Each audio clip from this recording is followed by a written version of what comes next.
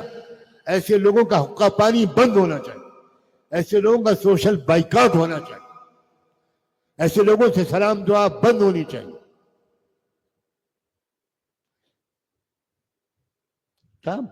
کیا بے شرم لوگ ہیں؟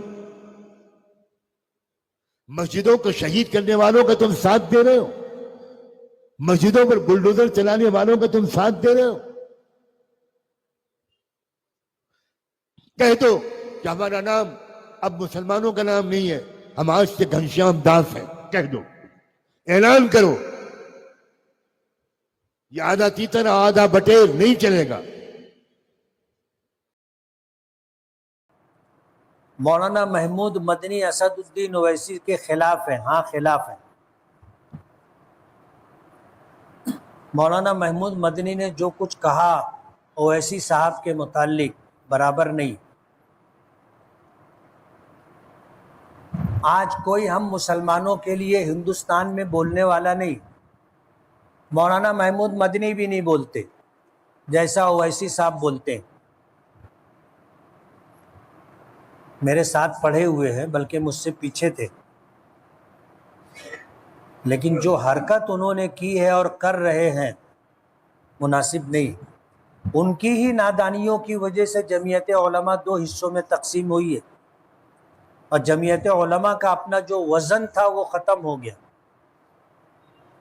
اور بھی بہت ساری باتیں ہیں, میں بولنا نہیں چاہتا.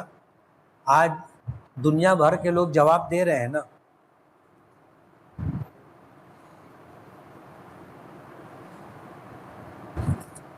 ایک سماج کا صحیح راجنیتک ہونا کتنا ضروری ہے.